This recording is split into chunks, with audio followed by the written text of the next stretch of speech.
हरे कृष्णा। सभी को धर्म प्रणाम। शिला प्रभुपाद की जय। श्री श्री राधा गोविंद देव की जय। निताई गौर प्रेमानंद। हरि हरि बोल। श्री राधा दामोदर अष्टकम की जय। नमामीश्वरं सच्चिदानन्दरूपं लसत्कुण्डलं गोकुले व्रजमानम्। नमामीश्वरं सच्चिदानन्दरूपं लसत्कुण्डलं गोकुले व्रजमानम्। यशोदाम्बिकालोकलाघवमानम् परामृष्टमत्यन्ततो धृत्यगोप्या। यशोदाम्बिकालोकलाघवमानम् परामृष्टमत्यन्ततो धृत्यगोप्या। रुदन्तं मुहुर्नेत्रयुगं रिजन्तं कराम्भोजयुग्मेन सातकनेत्रम्। मुमुश्वासकम्पात्रिरेखककण्ठा स्थितग्रेवदामोदरं भक्तिबद्धम्। मुमुश्वासकम्पात्रिरेखककण्ठा स्थितग्रेवदामोदरं भक्तिबद्धम्। इति इति दक्ष्वलीलाभिरानन्दकुण्डे स्वघोषं निमज्जन्तम् अख्यमपन्तम्। तदीयेषितज्ञेषु भक्तिजितत्वं पूर्णं पुनः प्रेमतस्तं शतावृत्ति वन्दे। तदीयेषितज्ञेषु भक्तिजितत्वं पुनः प्रेमतस्तं शतावृत्ति वन्दे। परं देवमोक्षं न मोक्षावधिं वा न चान्यं ऋणेऽहं वरेशादपीह। इदं ते वपुर्नाथ गोपालबालं सदा मे मनस्यावेस्तां किमन्ये। इदं ते वपुर्नाथ गोपालबालं सदा मे मनस्यावेस्तां किमन्ये। इदं ते मुखाम्भोजम् अत्यन्तनीले मृतं कुन्तले स्निग्धरक्तैश्च गोप्या। मुहुश्चुम्बितं बिम्बरक्ताधरं मे मनस्या विरस्तामलं लक्ष्यलाभे। मुहुश्चुम्बितं बिम्बरक्ताधरं मे मनस्या विरस्तामलं लक्ष्यलाभे। नमो देवदामोदर अनंत विष्णु प्रसीद प्रभु दुःख जलाब्धिमगनम्। कृपा दृष्टिवृष्टि दीनं बतानु गृहाणेषु मामज्ञम् एकदृशि दृश्या। कृपा दृष्टिवृष्टि दीनं बतानु गृहाणेषु मामज्ञम् एकदृशि दृश्या। कुबेरात्मजो बद्धमुत्येव यद्वत् त्वयामोचितो भक्तिभाजो कृतौ च तथा प्रेम भक्तिं स्वकाममे प्रयच्छ न मोक्षे ग्रहो मेऽस्ति दामोदरेह।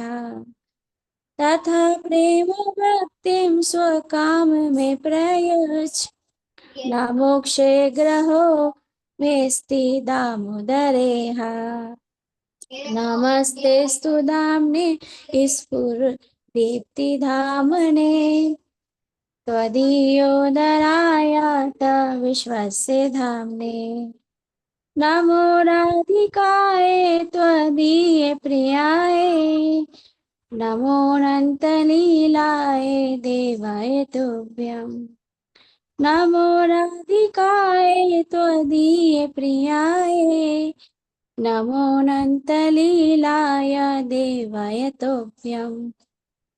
नमामीश्वरं सच्चिदानन्दरूपं लसत्कुण्डले गोकुले व्रजमानम् नमामीश्वरं सच्चिदानन्दरूपम् लसत्कुण्डलं गोकुले व्रजमानम् यशोदाभिलोकलादवमानं परामृष्टिमत्यन्ततो धृतगोप्या हरे कृष्णा कृष्णा कृष्णा कृष्णा हरे हरे हरे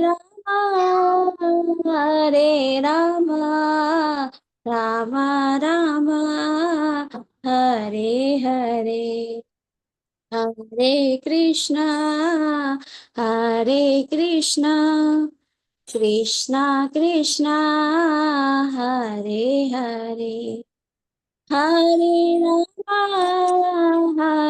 राम राम राम हरे हरे हरे कृष्णा कृष्णा कृष्णा हरे हरे हरे राम राम राम हरे हरे श्री श्री दामोदर अष्टकम की जय। सभी भक्त वृंद की जय। शिला प्रभुपाद की जय। श्री श्री राधा गोविंद देव की जय। निताई गौर प्रेमानंदे। हरि हरि बोल। हरे कृष्णा। हरे कृष्णा। बहुत सुंदर माता जी, बहुत सुंदर। हरे कृष्णा। चलिए, समय हो गया, हम मंगलाचरण कर लेते हैं। ओम नमो भगवते वासुदेवाय। ओम नमो भगवते वासुदेवाय।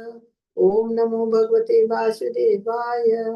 ओम अज्ञानतिमिरान्धस्य ज्ञानाञ्जन शलाकया चक्षुरुन्मिलितं येन तस्मै श्री गुरुवे नमः। श्री चैतन्य मनोभीष्टं स्थापितं येन भूतले संरूपा कदा मह्यं ददाति स्वपदान्तिकम्। वन्देऽहं श्रीगुरो श्रीयुतपथकमलं श्रीगुरून् वैष्णवंश्च श्रीरूपं साक्षातं सगुण रघुनाथान्वितं तं सजीवं सादतं सावधूतं परिजन सहितं कृष्ण चैतन्य देवं श्री राधा कृष्ण पादान् सगुण ललिता शिवशाखान्वितांश्च।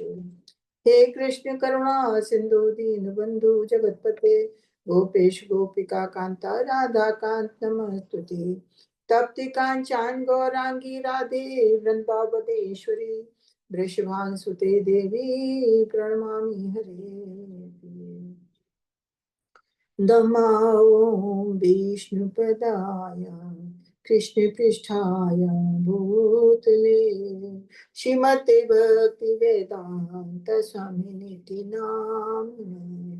नमस्ते सरस्वती देवी गौरवाणी प्रचारिणे निर्विशेष शून्यवादी पाश्चात्य देशतारिणे।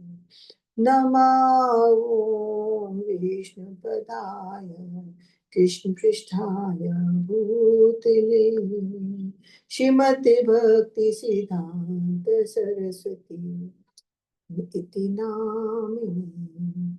नमो गौर किशोराय साक्षात् वैरागी मूर्ते विप्रलम्बर सांबोधे पदांबुजे ते नमो भक्ति विनोदाय सच्चिदानंद नामिने गौर शक्ति स्वरूपाय रूपानुगोवराय ते गौराविर्भाव भूमिस्तुं निर्दिष्टा सज्जन प्रिया वैष्णव सार्वभौमा श्री जगन्नाथाय ते नमः।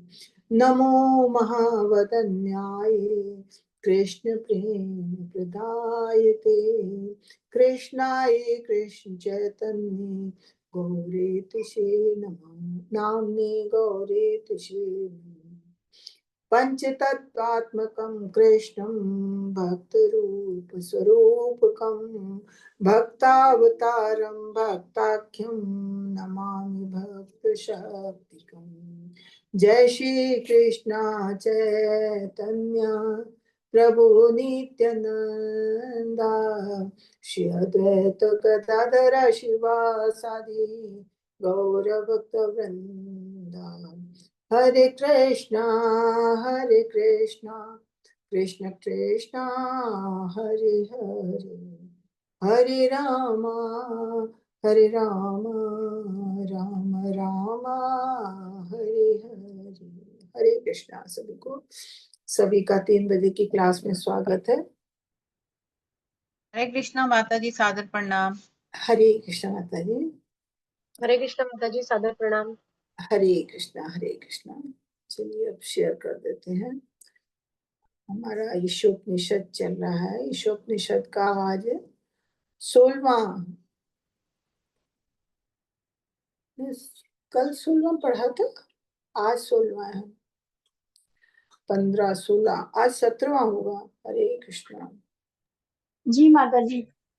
आज 17वां है ना? हाँ जी हाँ जी। हाँ जी। हरे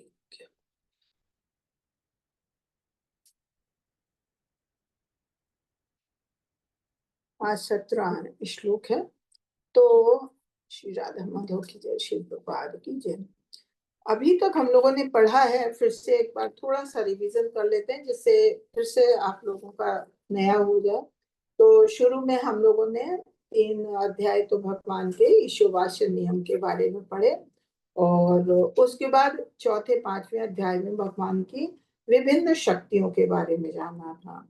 फिर छठे 7वें श्लोक में ज्ञान और अज्ञान, ये विद्या क्या है उसके बारे में जाना था। और 8वें श्लोक में हमने भगवान के विभिन्न गुणों के बारे में जाना था।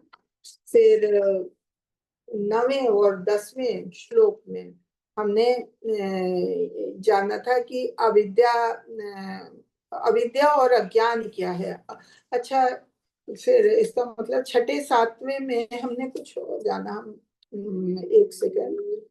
हाँ, छठे 7वें में हमने जाना था कि भगवान के संदर्भ में जब कोई भक्त कोई चीज देखता है, वस्तु को या प्राणी को भगवान से संबंधित की, जैसे हमने पहले श्लोक में पढ़ा, सब कुछ भगवान के द्वारा उद्भूत है और भगवान ने सभी प्राणियों के लिए सब कुछ आवश्यकताएं पूरी की। तो जब कोई भक्त किसी वस्तु को या प्राणी को भगवान से संबंधित रूप में देखता है तो वो उसे न घृणा कर पाता है क्योंकि उसमें भगवान को देखता है, न किसी चीज के प्रति मोह होता है। क्यों? क्योंकि भगवान उसके साथ हैं, भगवान उसकी सारी आवश्यकताएं पूरी करते हैं, ये जानता है। न किसी चीज से द्वेष होती, न किसी चीज की चिंता होती है। और फिर हमने 9वें 10वें श्लोक में ज्ञान अज्ञान विद्या के बारे में जाना था कि जो लोग मतलब ज्ञान क्या है। ज्ञान तो ये है कि जो चीजें भगवान से संबंधित हो वो ज्ञान है, और जो भगवान से संबंधित नहीं है वो अज्ञान है। लेकिन फिर भी जैसे कहते हैं कि भौतिक ज्ञान लिया है हमने, इतनी डिग्रियां ली हैं, एमए किया, बीए किया, बीटेक किया, एमएस किया, डॉक्टरी की, इंजीनियरिंग की, दुनिया भर की डिग्रियां हैं, तो भौतिक ज्ञान लिया। तो हम लोगों ने ये जाना था कि जो लोग बिल्कुल भी कुछ भी नहीं, ना भौतिक ज्ञान और ना आध्यात्मिक ज्ञान, कोई भी उन्होंने पढ़ाई नहीं की, कोई ज्ञान नहीं है, तो वो लोग तो है ही है अज्ञानी, कहा जाएगा कि वो तो अज्ञानी है ही है, तो उनको तो किसी चीज का ज्ञान नहीं है। लेकिन उनसे भी बुरे निकृष्ट वो लोग हैं जिन्होंने भौतिक ज्ञान तो लिया है लेकिन उन्हें आध्यात्मिक ज्ञान का कुछ भी नहीं, क्योंकि मनुष्य योनि ऐसी है, मनुष्य योनि मिली है मनुष्य को कि उसमें अपने और भगवान के बीच के संबंध को जाने। हमने और निम्न योनियों में जो भी काम किए हैं उसके कष्ट भोगने के लिए, उसके फल भोगने के लिए हमको भगवान ने इस सृष्टि में भेजा है, और इस सृष्टि में सारी आवश्यकताएं उन्होंने हमारी आवश्यकताओं की हर चीज की पूर्ति की है। अब यहाँ पे आके अगर मनुष्य जीवन की, मनुष्य में सबसे ज्यादा बुद्धि तीव्र बताई है भगवान ने, और भगवान सबके साथ हैं। तो उसे मनुष्य जीवन का उपयोग करना चाहिए। कहते हैं वो सबसे अशुद्ध चेतना वाला है कि उसे ये पता होता है मैं क्या करना अच्छा है क्या बुरा है। तो उसे चाहिए कि वो, लेकिन फिर भी भगवान ने उसे थोड़ी स्वतंत्रता भी दी हुई है। कहते हैं कि सब कुछ तो भगवान की होता है, लेकिन भगवान ने थोड़ी हमें स्वतंत्रता दी हुई है भौतिक सृष्टि में लाने के बाद, कि हम भौतिक चीजों के प्रति आकर्षित होते हैं, क्योंकि भौतिक सृष्टि भी भगवान की बनाई है और भगवान की माया शक्ति के द्वारा ही आकर्षित करती है। तो आपका मन भौतिक चीजों में आकर्षित होता है या भगवान की तरफ आकर्षित होता है। तो अब इस चीज की भगवान ने छूट दी है और जो जिस तरफ आकर्षित होता है उसको पूरा करते हैं।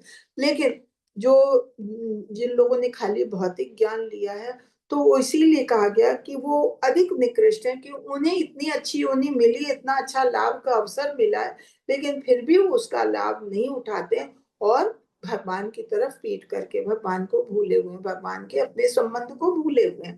तो इसलिए कहा गया कि जो अनपढ़ है, जिन्होंने कुछ नहीं पढ़ाई की, उनका तो फिर भी कहा जाए ज्ञान है, अज्ञानी है। लेकिन जिन लोगों ने पढ़ाई की लेकिन भौतिक ज्ञान लिया पर आध्यात्मिक ज्ञान नहीं लिया, आध्यात्मिक चेतना उनकी जीरो है, तो फिर वो उनसे भी निकृष्ट है, गिने गए हैं। तो ये 9वें और 10वें अध्याय में हमने यही जाना था। और फिर 11वें श्लोक में हमने जाना था। 10वें श्लोक में तो और चीजें भी बताई हैं कि जो हमने भगवद गीता के 13वें अध्याय में भी पढ़ी है। उसमें 18 पॉइंट बताए थे कि क्या विद्या है क्या नहीं है, क्या मनुष्य को करना चाहिए क्या नहीं। तो 18 पॉइंट ऐसे बताए थे कि वो चीजें जो हैं, अगर उनका ज्ञान है मनुष्य को, तो वो ज्ञान है, वो वास्तव में ज्ञान है। और उसके अलावा जो चीज भी भगवान से संबंधित नहीं, वो सारा कुछ अज्ञान है, चाहे अपने जितनी भी डिग्री ले वो सब अज्ञान है। फिर 11वें श्लोक में हमने जाना था कि हमें ज्ञान और अज्ञान दोनों के बारे में जानना चाहिए। यही नहीं कि हम ज्ञान के बारे में ही जाने, जैसे 10वें श्लोक में हमें बताया गया। तो 11वें में बताया कि ज्ञान और अज्ञान दोनों के बारे में, मतलब हम सिक्के के दोनों पहलुओं को देखें, अच्छाई और बुराई दोनों चीजों को देखें। तभी जब हमें पता होगा, दो चीजों की तुलना करते हैं, तब हमें लगता है कि हाँ क्या अच्छा है और क्या बुरा है, तब हम अच्छाई को अपनाते हैं। तो 11वें श्लोक में हमने यही जाना था कि हम ज्ञान के साथ साथ, विद्या के साथ साथ दिव्य ज्ञान को ही ज्ञान कहा गया। जो भगवान से संबंधित है दिव्य ज्ञान, वही ज्ञान है। और जो उसके अलावा जो कुछ भी है तो वो सब अज्ञान है। तो कहा कि दिव्य ज्ञान तो आपको लेना ही चाहिए, आध्यात्मिक उन्नति करनी चाहिए, लेकिन उसके साथ साथ आपको अविद्या का भी, अज्ञान का भी जानकारी होनी चाहिए। तभी आप जानेंगे कि हाँ अज्ञान में क्या बुराई है और हमारे दिव्य ज्ञान में क्या अच्छाई है, हमें क्यों दिव्य ज्ञान लेना चाहिए। तो ये 11वें श्लोक में हमने इस चीज को जाना था। फिर 12 से 14 के बाद श्लोक में, 12, 13, 14 श्लोक में हमने जाना था कि हमें किसकी पूजा करनी चाहिए, भगवान की करनी चाहिए, देवता की करनी चाहिए, पितरों की करनी चाहिए, इनके बारे में जानना था। कि मतलब हमारे हिंदू समाज में तो 33 करोड़ देवता हैं, हम किसकी पूजा करें किसकी ना पूजा करें, हम इससे हमारा मन विचलित हो जाता है, परेशान हो जाते हैं। कोई कहता है कि नहीं आपको इस चीज की आवश्यकता है, आपने क्यों नहीं दे, आप शिव जी के 16 सोमवार व्रत करिए। कोई कहेगा कि नहीं नहीं आपको नवरात्र के देवी जी के व्रत करने चाहिए, आप देवी जी की पूजा किया करिए, देवी जी से सब कुछ मिलता है। कोई कहता है गणपति जी के और रिद्धि सिद्धि के दाता हैं, उनकी पूजा करिए। तो हम किसकी करें किसकी ना करें। 7 दिन है, 7 दिन सारे 7 दिन किसी ना किसी देवता के।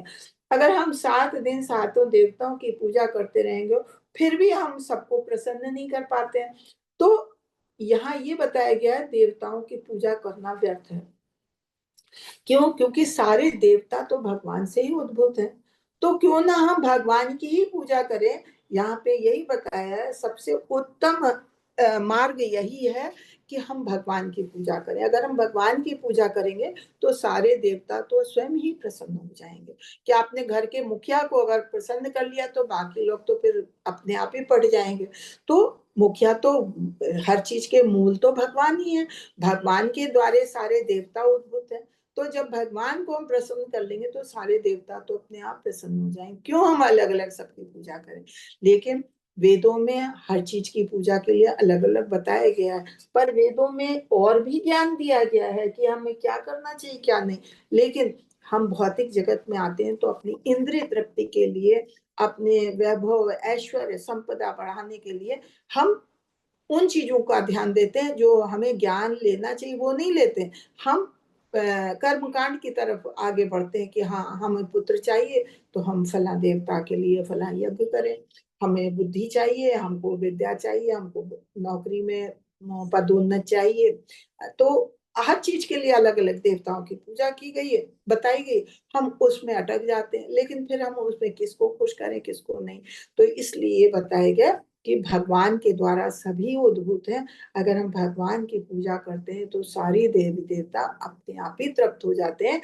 जैसे कि हम किसी पेड़ की जड़ में पानी देते हैं तो पेड़ पूरा हरा भरा हो जाता है। अगर हम उसकी पत्तियों को, फूल को, कली को, ब्रांचेस को अलग अलग पानी दें तो पौधे पे असर नहीं होता है। ऐसी हमारा शरीर है, अगर हम अपने उदर को भोजन देते हैं तो हमारे पूरे शरीर में पहुंच जाता है और हमारा पूरा शरीर स्वस्थ हो जाता है। अगर हम हाथ में खाना लेके बैठे रहें तो हमें मुंह में खाना लेके बैठे रहें तो हमारा शरीर स्वस्थ नहीं रहेगा। तो इसी तरह से कहा गया हम अपने किसी किस अंग के ऊपर खाना रखेंगे लेकिन फिर भी हमारे शरीर अस्वस्थ रहेगा। तो इसी तरह से भगवान है, भगवान हर मतलब इस सृष्टि जगत के मूल हैं। तो अगर हम उनको प्रसन्न करेंगे तो सारे देवता अपने आप ही प्रसन्न हो जाएंगे। ये हमने 12 से 14 श्लोक में जाना था।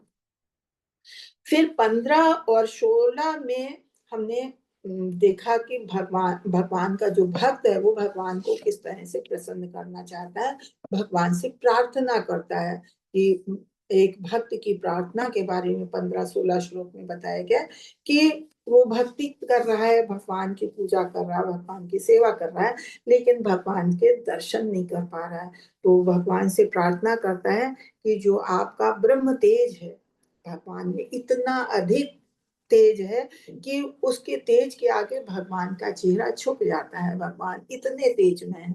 तो एक भक्त भगवान से प्रार्थना करता है कि आप अपने इस चमचमाते तेज के आवरण को हटा लीजिए ताकि आपका भक्त जो है आपके चेहरे का आपका दर्शन कर सके। तो जब आप किसी से बहुत ज्यादा मोहित होते हैं तो आप चाहते हैं कि उसके दर्शन करें।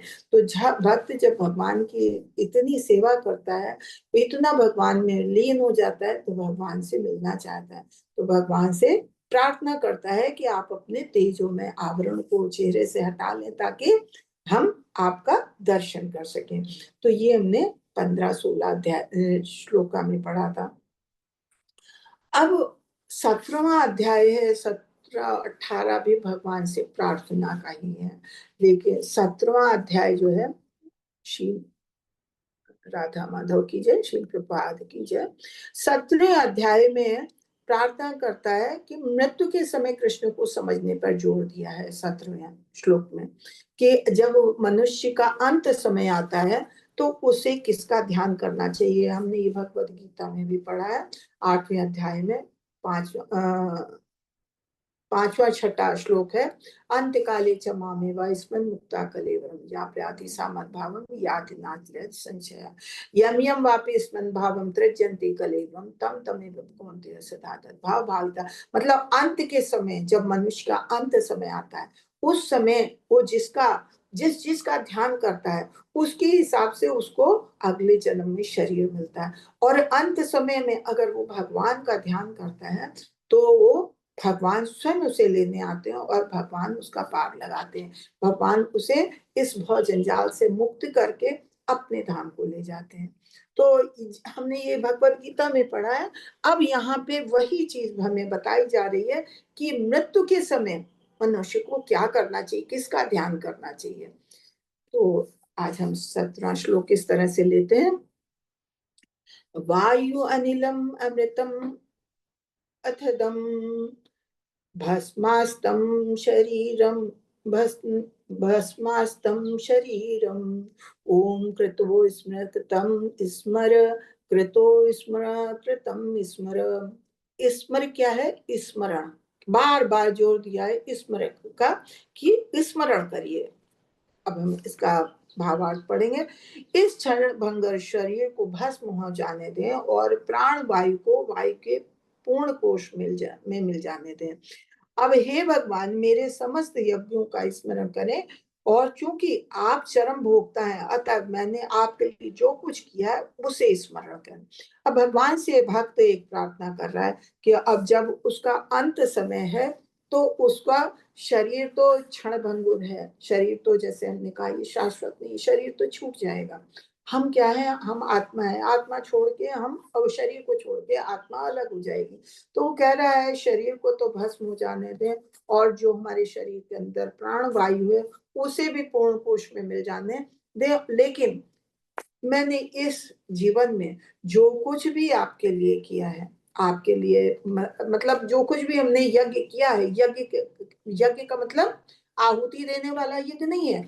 समस्त यज्ञ मतलब हमारे समस्त कर्मों को, यज्ञ का मतलब है हमारे कर्म, कि हमारे समस्त कर्मों का स्मरण करें, क्योंकि आप परम भोक्ता हैं। भगवान ही परम भोक्ता है, हर चीज के भोक्ता भगवान है। भोक्ता राम। तो ये भी हमने उसमें भगवत गीता में पढ़ा है। तो समस्त चीजों के भोक्ता भगवान स्वयं है। तो एक भक्त अंत समय में यही कह रहा है कि हमारे शरीर को भस्म हो जाने दें, हमारी प्राण वायु को पूर्ण कोश में मिल जाने दें, लेकिन जो भी इस जीवन में हमने समस्त कर्म किए हैं, आप क्योंकि हर कर्म के भोक्ता तो आप हैं, हर कर्म के फलों के भोक्ता आप हैं, इसलिए मैंने जो कुछ भी आपके लिए किया है उसको स्मरण करें, कि भगवान के लिए जो किया उसको स्मरण करें। तो इस तरह एक भक्त अंत समय में भगवान को ही याद करके और भगवान से ही प्रार्थना कर रहा है, क्योंकि कहते हैं कि ये क्षण भंगुर शरीर, ये शरीर तो हमारा शाश्वत है नहीं, ये तो क्षण भंगुर है। और इसमें स्पष्ट कहा है कि इस शरीर को नष्ट हो जाने पर जीवात्मा नष्ट नहीं होता। हमने पढ़ा था ना। ये देखिए अगला श्लोक इसमें दिया है, भगवत गीता के दूसरे अध्याय में है ये श्लोक। न जायते मृतेन वा कदाचित नान्यम भूता भविता न भूया अजो नित्यम शाश्वतो पुराणो न हन्यते न हन्य माने शरीर। कि मतलब ये शरीर इसको खत्म हो जाने दे। क्यों? क्योंकि शरीर तो नश्वर है, लेकिन आत्मा के लिए किसी भी काल में ना तो जन्म है ना मृत्यु, ना तो वो कभी जन्मा है, ना जन्म लेता है और ना जन्म लेगा। वो अजन्मा है, नित्य है, शाश्वत है और पुरातन है। शरीर के मारे जाने पर वो नहीं मारा जाता। तो ये शरीर के छोड़ते हैं तो हम अपनी पहचान खो देते हैं। क्यों? क्योंकि हम शरीर से अपनी पहचान बनाते हैं, लेकिन जीवात्मा अपनी पहचान नहीं भूलता है। जीवात्मा क्योंकि नष्ट होने वाली चीज नहीं है। जीवात्मा का रूप कभी निराकार या निर्विशेष नहीं होता। हाँ ये है, जैसे भक्ति, ये हमने भगवत गीता में पढ़ा कि उसका आकार इतना छोटा है कि हमारे जो बाल है, बाल का अग्रभाग है, उसका भी 10,000वां भाग है। तो इतना छोटा है कि उसको हम देख नहीं पाते हैं अपनी आंखों से, लेकिन फिर भी वो निर्विशेष नहीं है, वो निराकार नहीं है। आत्मा है, आत्मा का आकार है, आत्मा है, आत्मा अविनाशी है। और उसके फिर ये अविनाशी जो आत्मा है, जब एक शरीर छोड़ता है तो वो अपने अनुसार जैसे कर्म होते हैं उसके हिसाब से फिर वो शरीर ग्रहण करता है। कोई भी जीव मूलतः निराकार नहीं है, जैसा कि कम बुद्धि वाले अल्पज्ञ लोग मानते हैं कि हमारे शरीर में कुछ नहीं है। क्योंकि जब किसी का प्राण निकलता है तो कोई देख नहीं पाता, वो इतनी छोटी आत्मा है कि किसी को दिखाई नहीं देती है। तो लेकिन इसका मतलब ये नहीं है कि आत्मा है नहीं। आत्मा से ही, आत्मा की अनुभूति तभी होती है शरीर में जब शरीर में चेतना होती है। आत्मा निकल गई तो शरीर नश्वर हो जाता है। तो इस तरह से इसका मतलब है कि आत्मा है, आत्मा का कोई रूप है। तो ये मंत्र भी इसी बात की पुष्टि करता है कि भौतिक शरीर के विनष्ट हो जाने के बाद भी जीवन का अस्तित्व रह जाता है। जैसे कि हम इस चित्र में देख रहे हैं कि जीवात्मा शरीर धारण करती है, तो पहले एक बहुत ही छोटे बच्चे में, फिर वो बढ़ता है और बढ़ता है, यौवन होता है, फिर उसके बच्चे होते हैं, अब और बढ़ता है और बढ़ता है, करते करते फिर जब पूरी तरह से बढ़ा उसका पूरा हो जाता है, उसके बाद फिर शरीर ढलने लगता है, ढलते ढलते ढलते ढलते आखिर में बूढ़ा होता है, फिर मर जाता है। तो ये, लेकिन आत्मा नहीं मरती है। आत्मा जब शरीर खत्म हो, शरीर बेकार हुआ, तो आत्मा उस शरीर को छोड़ के आत्मा तुरंत दूसरे शरीर को धारण कर लेती है। जैसे कि हमारे कपड़े फट जाते हैं, तो हम कपड़े पुराने हो जाते हैं, फट जाते हैं, हम कपड़े बदल लेते हैं। तो उसी तरह से हमारी आत्मा जो है दूसरा शरीर बदल लेती है। तो इस भौतिक जगत में भौतिक प्रकृति जीवों को उनकी इंद्रिय तृप्ति की प्रवृत्तियों के अनुसार विभिन्न प्रकार के शरीर प्रदान करती है और अद्भुत कार्य कुशलता का प्रदर्शन करती है। जो जीव मल खाने का स्वाद लेना चाहते हैं, तो उन्हें वैसा शरीर, जैसी इच्छा, हमने जैसे कहा, यम यम वापी स्मरण भावन, जैसा जैसा सोचते हैं वैसा वैसा हमें शरीर मिलता है। तो इसमें जो मल खाने, जैसे सुअर है, तो सुअर को फिर वैसा शरीर मिलता है। जो मांस खाने के शौकीन है, रक्त मीना पसंद करते हैं, उन्हें वैसा शरीर पशुओं का मिलता है। और उसी हिसाब से उनके दांत और पंजे वगैरह होते हैं, जैसे बाघों के, शेर वगैरह के होते हैं, वैसा शरीर उन्हें मिलता है, मांस खाने के नहीं मिलता। और जो बताया मल का स्वाद, तो उन्हें सुअर का शरीर। जिस चिड़िया है, तो चिड़िया को दाना चुगने का है, तो उसको उसका जैसा, हम किसी चीज को देखते हैं, हम बहुत प्रसन्न होते हैं, काश हम भी, हमें भी ये चिड़िया का जीवन कितना अच्छा है, तो हमें चिड़िया का जीवन मिल जाएगा, जिसमें भी जिसका वो होता है। जैसे कि भरत महाराज थे, उनका अंत समय में ध्यान एक हिरन पे था, तो उनको हिरन का शरीर मिला था। तो इस तरह से जैसी हमारी इच्छाएं होती है, उस हिसाब से हमें शरीर प्रदान किया जाता है। किंतु कुछ भी हो, समस्त मन पशुओं का मनुष्यों के शरीर, भौतिक शरीर जीव के लिए अस्वाभाविक है। वे जीव की इंद्रिय तृप्ति की इच्छा अनुसार बदलते रहते हैं। विकास क्रम के चक्र में जीव एक शरीर बदलकर दूसरा शरीर धारण करता है। जब ये संसार जलमग्न था, तो जीव जलीय थे, मतलब जल योनि में थे। फिर जब शाक सब्जी हो गई, तो शाक जीवन में बदल गया। उसे पार करके कीट कीटाणुओं में आया, फिर कीट से पक्षी जीवन बने, पक्षी से फिर पशु बना, पशु से जीवन और उच्च कोटि का है, तो मनुष्य जीवन में आए। और ये मनुष्य रूप जो है, ये सबसे अच्छा है। क्यों? क्योंकि आध्यात्मिक ज्ञान की चेतना से पूर्ण है। इसमें हम अपने भगवान के साथ भूले हुए संबंध को याद कर सकते हैं, पुनः इस बात स्थापित कर सकते हैं। तो मनुष्य की इस आध्यात्मिक चेतना की सर्वाधिक विकसित रूप जो वर्णित है, मनुष्य को इस भौतिक शरीर को शरीर का त्याग करना चाहिए, जो जलकर राख हो जाएगा। जैसे कि हम इस मंत्र में पढ़ रहे हैं कि इस शरीर को भस्म हो जाने दें, राख हो जाने दें, और प्राण वायु को शाश्वत वायु तत्व में मिल जाने दें। क्योंकि हमारा शरीर पंच तत्व से बना है, तो जो हमारी प्राण वायु है, उसको वायु तत्व में मिल जाने दें। तो इस तरह से एक भक्त कह रहा है। तो जीव के सारे कार्यकलाप शरीर के भीतर विभिन्न प्रकार की वायु के परिभ्रमण से ही संपन्न होते हैं। जब हमारे अंदर आत्मा होती है, तो चेतना होती है, शरीर के अंदर वायु होती है, और वायु हमारे शरीर में पूरे में घूमती है। वो प्राण वायु ही है जो हमारे हाथ पैरों को चलाती है। चेतना तो आत्मा के होने से होती है, लेकिन फिर भी उसको चलाने के लिए कोई मशीन होती है, तो उसे तेल भी चाहिए होता है, उसको ईंधन चाहिए होता है। तो वायु जो है, वायु पूरे शरीर में घूमती है, जो शरीर को चलाती है। तो आत्मा को एक वायु चक्र से उठाकर एक अन्य वायु चक्र तक उठना होता है, जब तक कि वो सर्वोच्च चक्र ब्रह्मरंध्र में नहीं पहुंच जाता। ब्रह्मरंध्र कहाँ है? हमारे सर के बीच में ऊपर बिल्कुल, जिसको तालू कहते हैं, वहां। आप छोटे बच्चों को देखिए तो बहुत वहां हल्का, बहुत ही मतलब कोमल हिस्सा होता, वो वायु, वो होता है हमारा ब्रह्मरंध्र। तो जब मनुष्य योग शक्ति के द्वारा अपना अंत करता है, तो प्राण उसी पॉइंट से निकालता है अपने प्राण, नीचे से ऊपर ले जाके, सारे चक्रों से ऊपर ले जाके ब्रह्मरंध्र में ले जाके, जब जैसे कोई योगी होते हैं ना, अपनी इच्छा से मृत्यु प्राप्त करते हैं तो अपने प्राण अपने आप निकालते हैं, तो वो जो है वही चीज है कि प्राण वायु जो है वो वहां से निकलती है, उसको ब्रह्मरंध्र कहते हैं। तो ब्रह्मरंध्र तक नहीं पहुंच जाता तब तक वायु चक्र से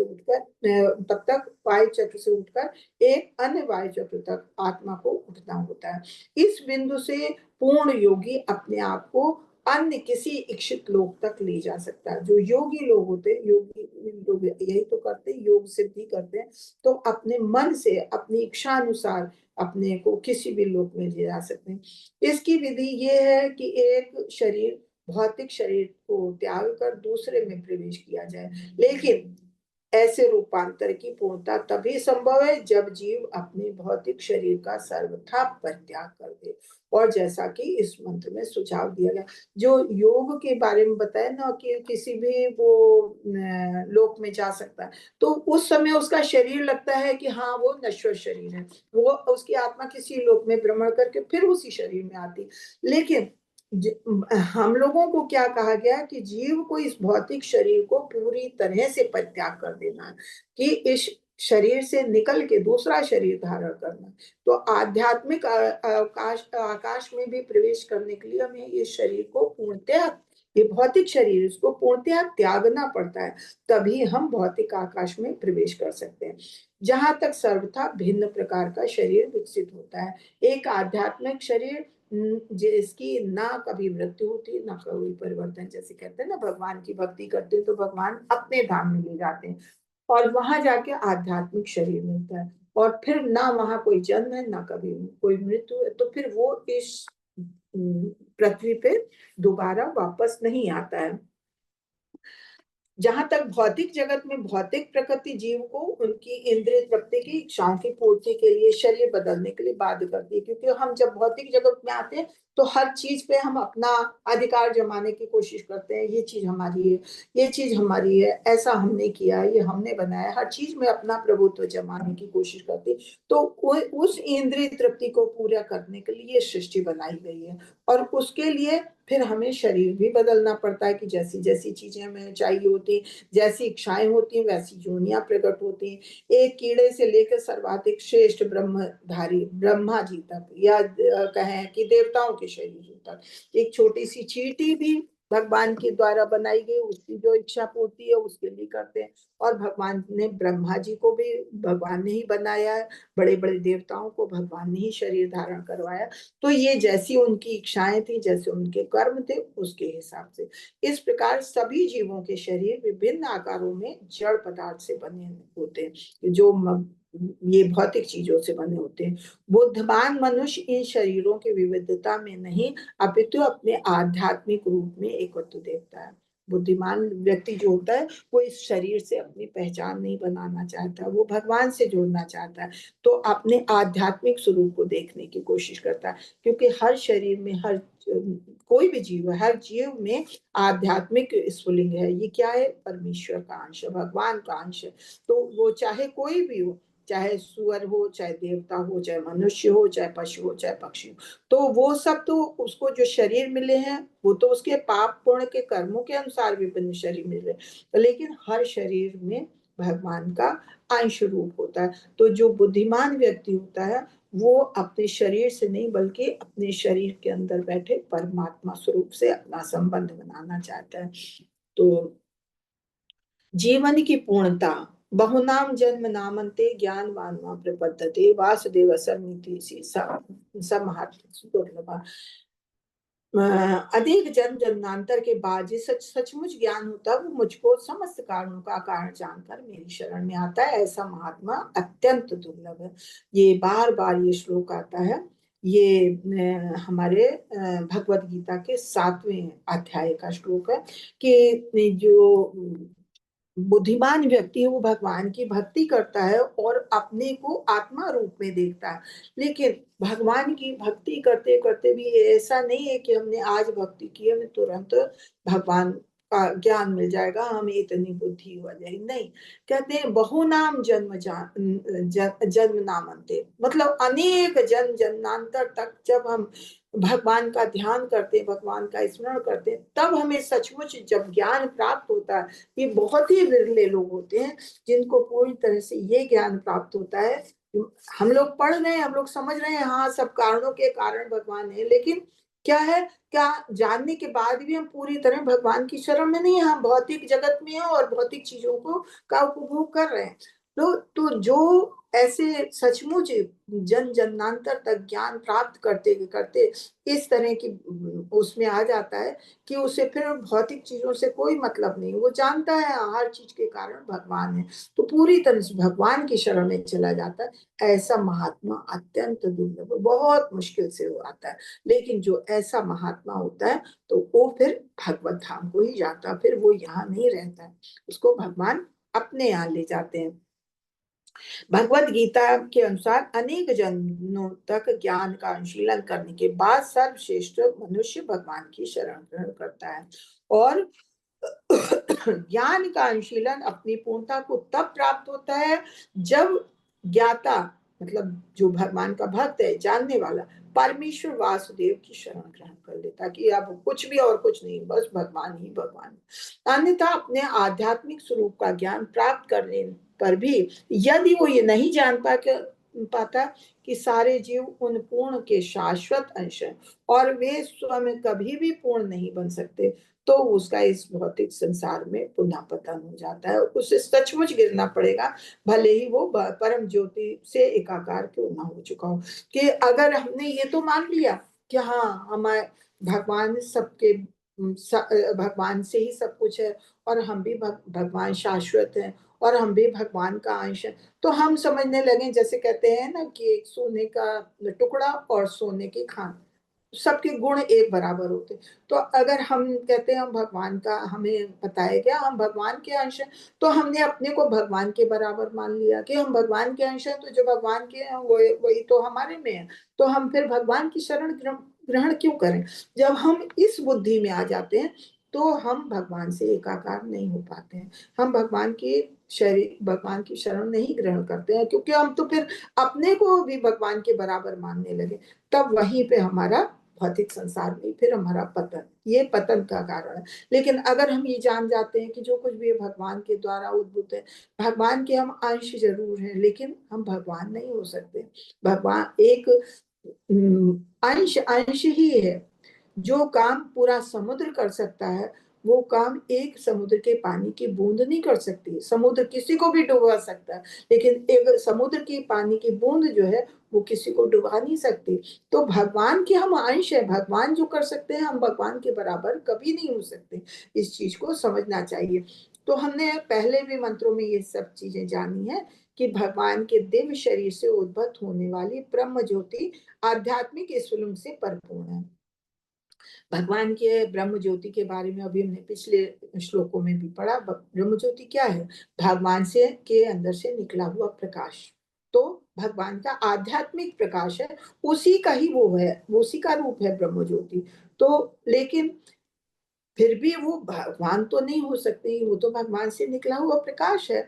जिन्हें अस्तित्व के सत पहलू का पूर्ण साक्षात्कार हो चुका है, वो इस चीज को समझते हैं कि ब्रह्म ज्योति, निर्विशेषवादी तो ब्रह्म ज्योति को सब कुछ मानते हैं, लेकिन जिन्हें अस्तित्व के सत्य के पहलू का साक्षात्कार हुआ, जिसने भगवान को जान लिया, वो कभी भी ऐसा नहीं कहेगा कि ब्रह्म ज्योति ही सब कुछ है। ब्रह्म ज्योति भगवान का स्फुलिंग है, भगवान के शरीर से निकले हुए प्रकाश जरूर है, लेकिन भगवान नहीं है। कभी कभी ये जीव इंद्रियों का भोग करना चाहते हैं, अतएव उन्हें भौतिक जगत में स्थानांतरित कर दिया जाता है। जब हम लोग ऐसी इच्छा करते हैं, किसी चीज को देखते हैं और हम सोचते हैं काश हम भी ऐसे होते, हम भी ये चीज प्रयोग करते, जब हमारी ऐसी इच्छाएं होने लगती तो हमारी इच्छाओं के अनुसार हमें फिर भौतिक जगत में भेज दिया जाता है कि तुम अपनी इंद्रियों का भोग कर सकते हो, और अतएव उन्हें भौतिक जगत में भेज दिया जाता है, जिससे वो अपनी इंद्रियों के आदेशानुसार मिथ्या स्वामी बन जाते हैं कि हम हर चीज को समझते हैं ये मेरा है, ये मेरा है। हम इंद्रिय भोग के लिए भेजे गए, हम इंद्रियों का भोग कर रहे हैं और हर चीज के स्वामी बनने की इच्छा करते हैं। स्वामी बनने की इच्छा जीवों को भौतिक रोग है। ये हमारा भौतिक जगत में आते हैं, ये हमारा रोग है एक तरह से, कि यही रोग है और इसकी दवा यही है कि भक्ति है, जब हमारा भौतिक चीजों से मोह खत्म हो। लेकिन भौतिक चीजों के प्रति हमारा जो मोह है, ये हमारा एक भौतिक रोग है। क्योंकि जीव इंद्रिय भोग के वशीभूत होके इस जगत के विभिन्न शरीरों में ध्यान करता रहता है। हम एक चीज की इच्छा पूरी होती है, दूसरी चीज की इच्छा करते हैं, दूसरी चीज को देखते हैं, तीसरी की होती है। तो इसी हिसाब से फिर हमारा शरीर बदलता रहता है, हमारी इच्छाएं भगवान पूरी करते रहते हैं। ठीक है, तुमको ये अच्छा लगता है तो तुम ये भी इच्छा तुम्हारी पूरी हो, वो उस इच्छा के अनुसार हमको अलग अलग शरीरों पर धारण करवाते रहते हैं और हम शरीर बदलते रहते हैं और इस भौतिक जगत में पड़े रहते हैं। लेकिन भगवान के प्रति जो पूर्ण आत्मसमर्पण करते हैं या आध्यात्मिक सेवा भाव विकसित करते हैं, तो फिर उन्हें पूर्णता प्राप्त होती है, सर्वोच्च पूर्णता प्राप्त हो जाती है। फिर उन्हें यहाँ भौतिक चीजों के प्रति मोह नहीं रह जाता, जैसा कि हमने पहले पढ़ा है 6-7वें श्लोक में, कि जब पूरी तरह से हम भगवान के आगे आत्मसमर्पण कर देते हैं, भगवान की पूरी आध्यात्मिक सेवा में लग जाते हैं, हमारा भाव इतना विकसित हो जाता है, तो फिर किसी चीज के प्रति मोह नहीं रह जाता है। अगला जीवन कौन तय करता है? यम यम वापी स्मरण भावम, अभी मैंने पढ़ा था यम यम, ये 8वें चैप्टर का, भगवद गीता के 8वें चैप्टर का 6वां श्लोक है। यम यम वापी स्मरण भावम त्यजन्ति कलेवरम तम तमेव कौन्तेय सदा तद्भाव भाविता। हे कुंती पुत्र, शरीर त्यागते समय मनुष्य जिस जिस भाव का स्मरण करता है, वो उस भाव को निश्चित रूप से प्राप्त होता है।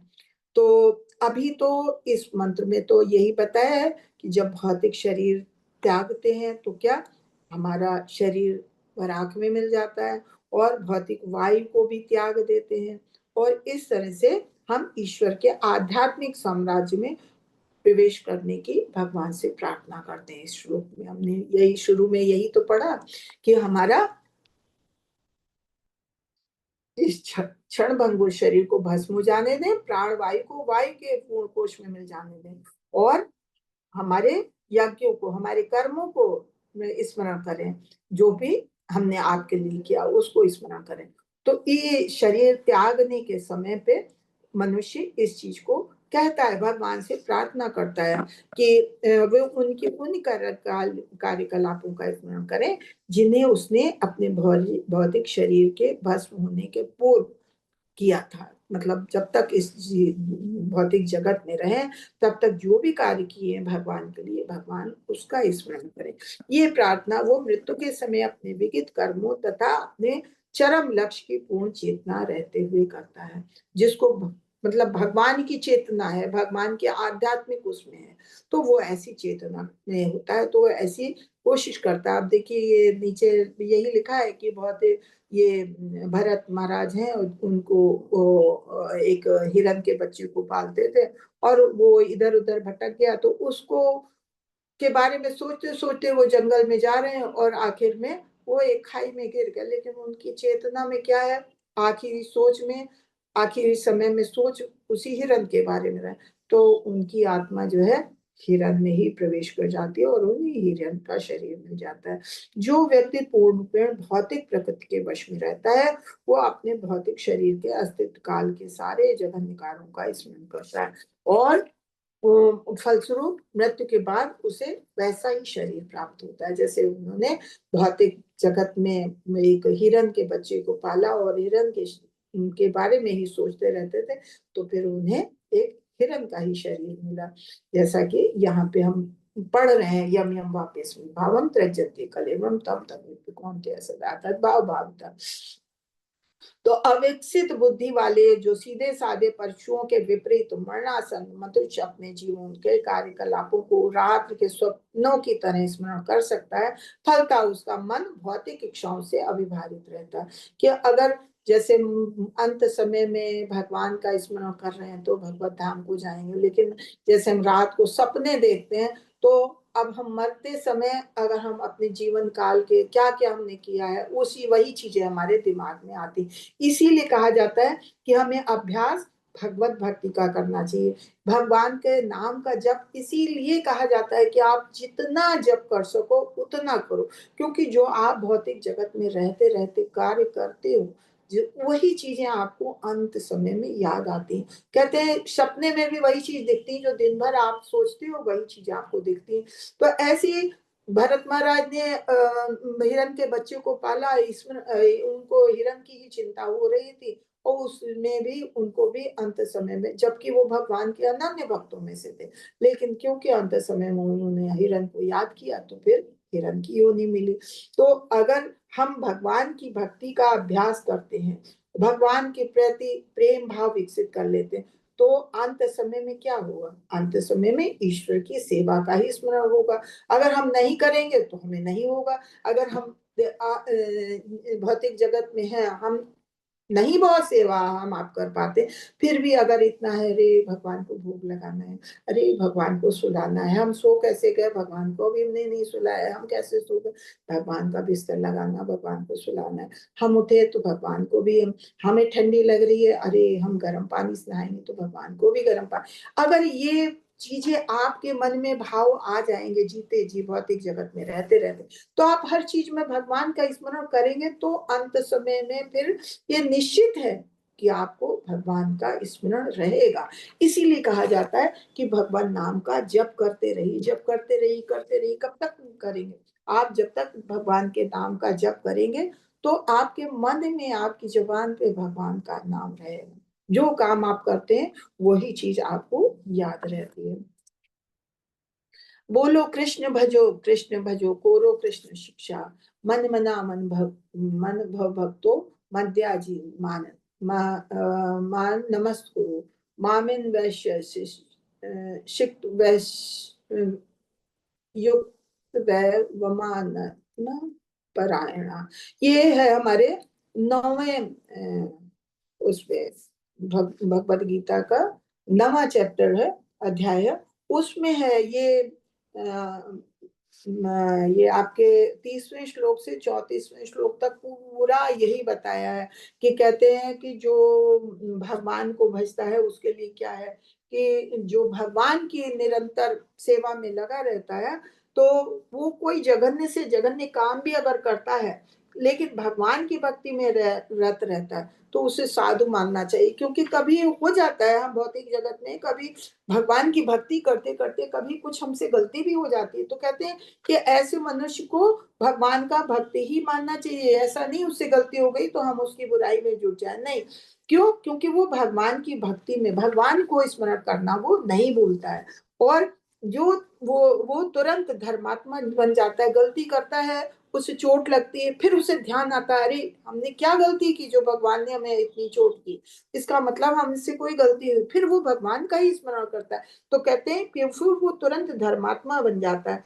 इस तरह से वो स्थायी शांति को प्राप्त होता है। जब हम मतलब भगवान की आप भक्ति करें, भगवान का निरंतर स्मरण करें, तो आपको का अगर कोई नुकसान भी हो जाता है, कोई चीज चोरी हो गई, कोई चीज खो गई, या आप गिरे, आपको चोट लग गई, आपके घर में कोई तकलीफ आ गई, तो आप तुरंत इस चीज का स्मरण करें। अगर भगवान की भक्ति में है तो यही आएगा, जरूर हमसे कुछ गलती हुई, तभी भगवान ने हमें अपना स्मरण दिलाने के लिए हमको सचेत किया।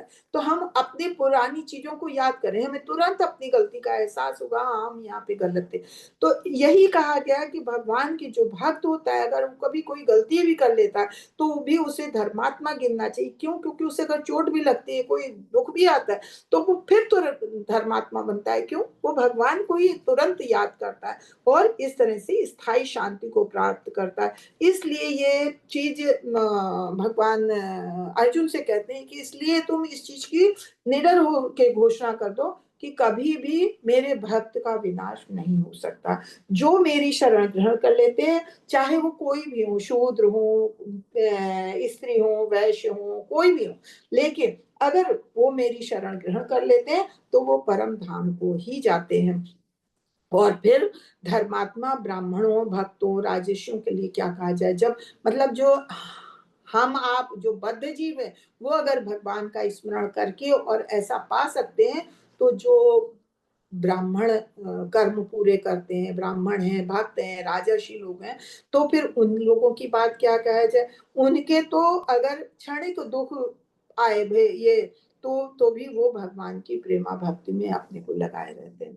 और इसीलिए ही कहा गया है मन मना मन मन मना भव मद भक्ता मत याजी माम नमस्कुरु माम एव एषसि युक्ता एव आत्मनाम मत परायण, कि अपने मन को मेरे नित्य चिंतन में लगाओ। भगवान कहते हैं अपने भक्त से कि हमेशा अपने मन को हमारे चिंतन में लगाओ, मेरे भक्त बनो, मुझे नमस्कार करो और मेरी ही पूजा करो। इस प्रकार मुझ में पूर्णतया से तल्लीन हो जाओगे तो तुम निश्चिंत रहो, निश्चित रूप से मुझको प्राप्त करोगे।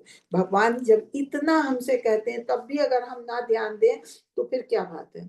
अगर भगवान हमें इतना विश्वास दिलाते हैं कि तुम हमको हमारा चिंतन करो, तो फिर हमें इसका मतलब क्या है। हम जैसे आप लोगों से भी कहते हैं कि आप लोगों को भी अपनी माला जाप बढ़ाना चाहिए, भगवान के नाम का जाप बढ़ाओ और कोई भी कार्य करो।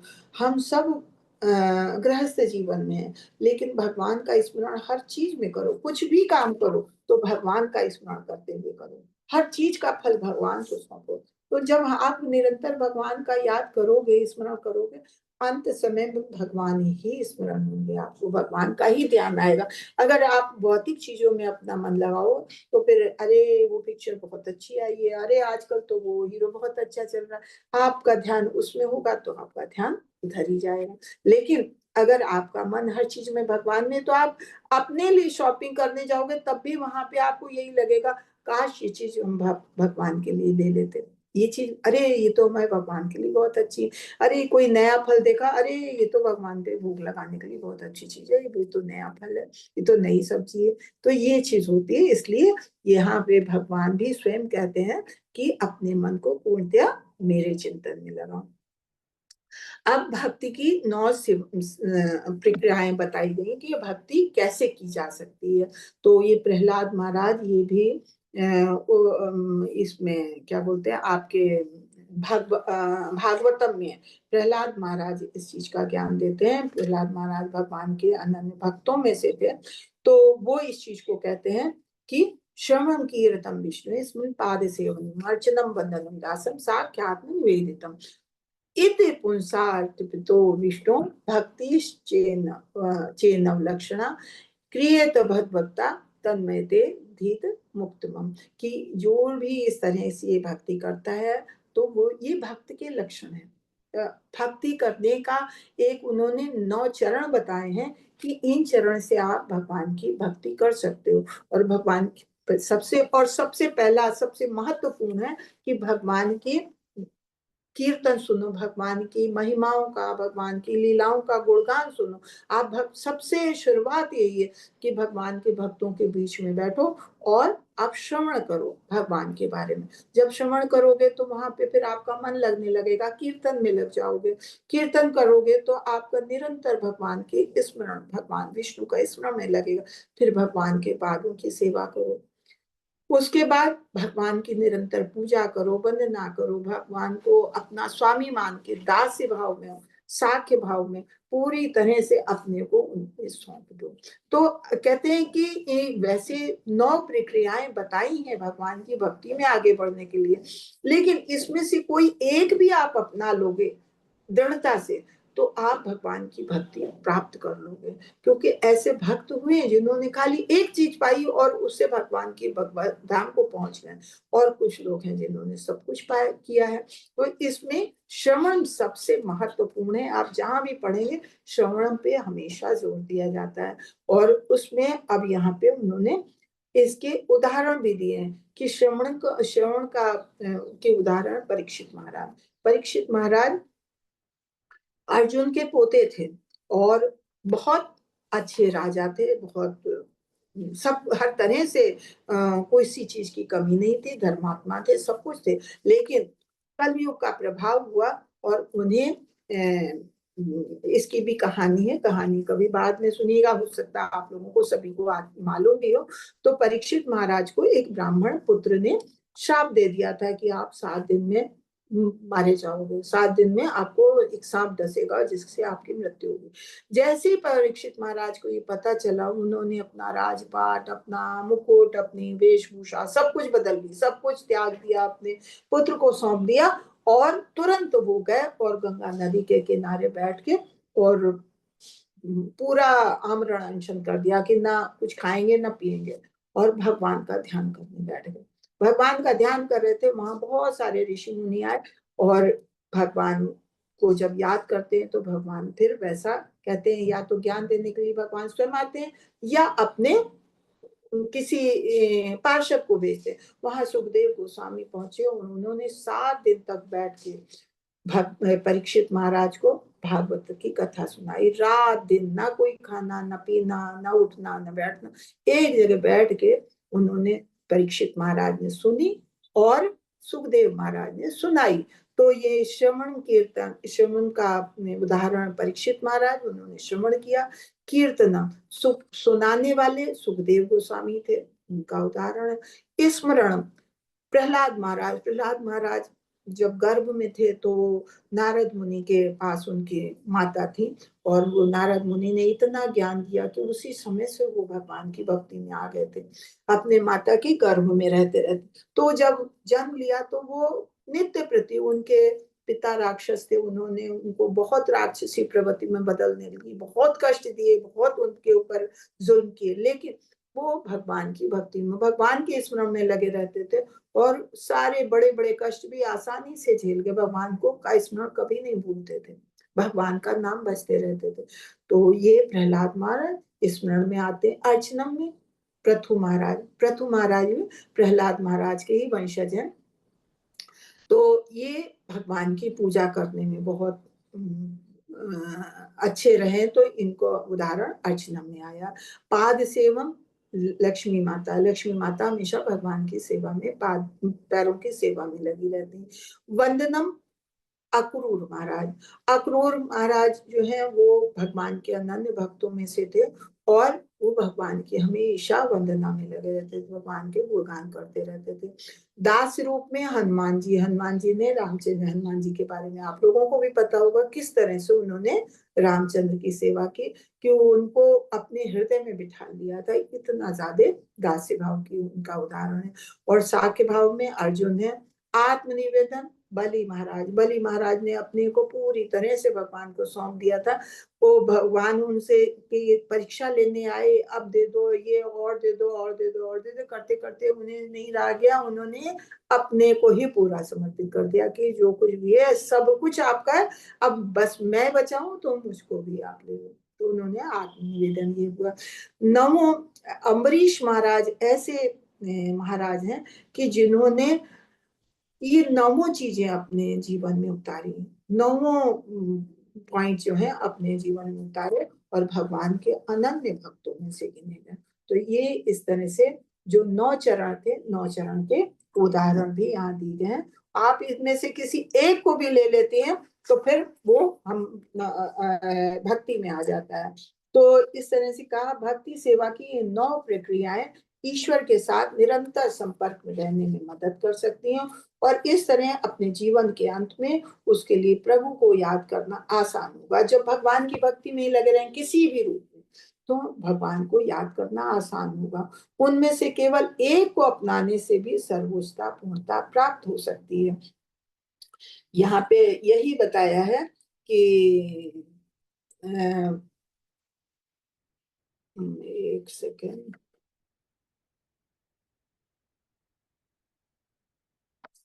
हाँ ये जो 9 चरण हमने पढ़े उसके बाद ये तो हमने जाना कि महाराज परीक्षित संपूर्ण भागवत उन्होंने सुनी, सुखदेव गोस्वामी ने सुनाई और इस तरह से वो दोनों ही भगवत धाम को गए। महान परीक्षित का मुख्य प्रश्न क्या था कि प्रत्येक मनुष्य का विशेषतया मृत्यु के समय क्या कर्तव्य है। सुखदेव गोस्वामी जब उनको कथा सुनाने बैठे थे तो उनका पहला प्रश्न यही था कि जो मनुष्य का जो विशेष तौर से जो मृत्यु के करीब है उसका मुख्य कर्तव्य क्या होना चाहिए।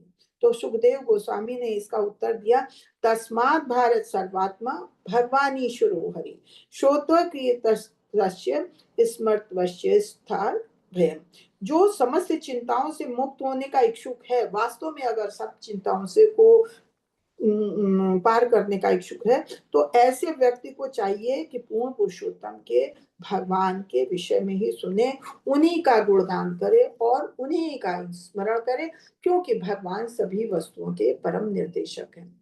समस्त कष्टों को हरने वाले भगवान स्वयं हैं, इसलिए समस्त जीवों को भगवान का ध्यान करना चाहिए।